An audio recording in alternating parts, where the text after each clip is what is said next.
मध्य प्रदेश में जो आरक्षण के फैसले हुए हैं सुप्रीम कोर्ट में, उस पर आप सबसे चर्चा करने के लिए हम लोग उपस्थित हैं।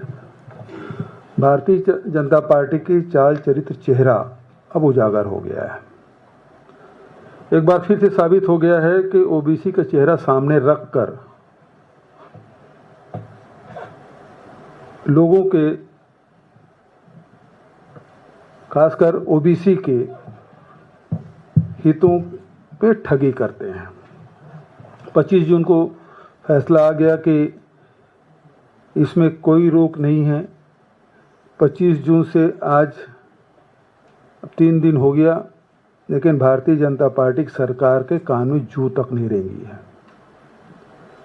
जिस प्रकार से अभी जीतू जी ने बताया कि 1994 में 14%, फिर 2003 में दिग्विजय सिंह के ही कार्यकाल में इसे 27% किया गया। लेकिन दुर्भाग्यजनक बात यह है कि ओबीसी के मुख्यमंत्री रही उमा भारती, ओबीसी के मुख्यमंत्री रहे चौहान साहब, और ओबीसी के अभी मुख्यमंत्री हैं मोहन यादव जी। लेकिन ये जो आरक्षण है उसको लागू इन्होंने नहीं किया। और जिस बहुत विस्तार से भाई जीतू पटवारी जी ने आप सबको बताया है, मैं उस विस्तार में नहीं जाऊंगा। लेकिन अभी स्पष्ट है कि सुप्रीम कोर्ट ने यह आदेश कर दिया है कि इसमें कोई बंदिश नहीं है, इसे सरकार लागू करे। जब विधानसभा में पारित हो गया, कोर्ट का आदेश हो गया, राज्यपाल के हस्ताक्षर हो गए, तो इम्प्लीमेंट करने में इसको कोताही नहीं करनी चाहिए। मैं इसी प्रकार से एक उदाहरण छत्तीसगढ़ का भी दूंगा, जिसमें 2022 में 2 दिसंबर 2022 को छत्तीसगढ़ की विधानसभा ने सर्वसम्मति से पिछड़े वर्ग को 27% आरक्षण देने का फैसला किया।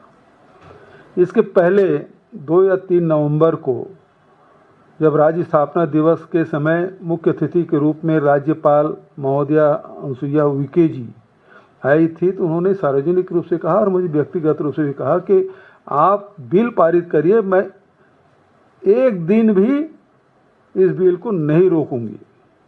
आपको बताते हुए बताना चाहूँगा कि 2 दिसंबर को 7 बजे विधानसभा में पारित हुआ और तमाम जो प्रक्रिया है उसको पूरा करते हुए मंत्रिमंडल के वरिष्ठ सदस्य राजभवन रात को 9 बजे गए कि उन्होंने कहा तत्काल हस्ताक्षर करूंगी। लेकिन उन्होंने कहा कि मैं अध्ययन कर रही हूँ, अध्ययन करूंगी। कहाँ उन्होंने कहा तत्काल हस्ताक्षर करने के बाद और कहाँ अध्ययन करने के बाद। अब ये 2 दिसंबर 2022 और आज हो गया 2025, वो अध्ययन ही हो रहा है।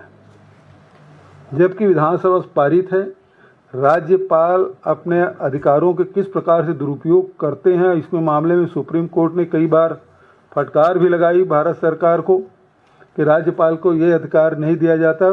छत्तीसगढ़ में भी इसी प्रकार से 2022 से लेकर आज 2025 हो गया और 27% आरक्षण का बिल विधानसभा में पारित होकर राजभवन में अभी भी अध्ययन चल रहा है, वो नहीं किए। तो ये जो भारतीय जनता पार्टी जो चेहरा है वो बेनकाब हो गया है कि ये पिछड़े विरोधी हैं।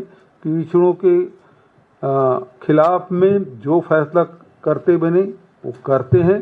और अभी जिस प्रकार से जीतू जी ने कहा, हरीश चौधरी जी ने कहा, अनिल जी ने कहा, ये राष्ट्रीय परिप्रेक्ष्य में इसकी लड़ाई लड़नी होगी। मध्य प्रदेश से इसे शुरुआत करते हैं, छत्तीसगढ़ में भी होगा और इसका विस्तार किया जाएगा।